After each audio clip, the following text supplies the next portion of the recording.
Back in 1948, Land Rover unveiled its first vehicle, the Series I, at the Amsterdam Motor Show.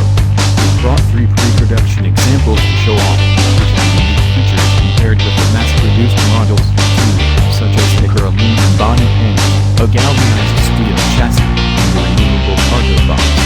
Those little SUVs kick-started one of the most hallowed names in off-roading and luxury, and they led to the dearly departed, for now, Defender. But along the way, one of those very first Series I SUVs disappeared. Land Rover rediscovered it, and announced that it was stolen. This extremely early Series I was shown above.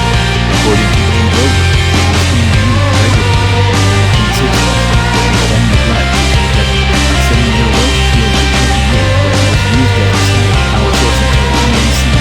It was then sold in 1988 to someone who intended to restore it, but the restoration project never began and it sat in the previous garden.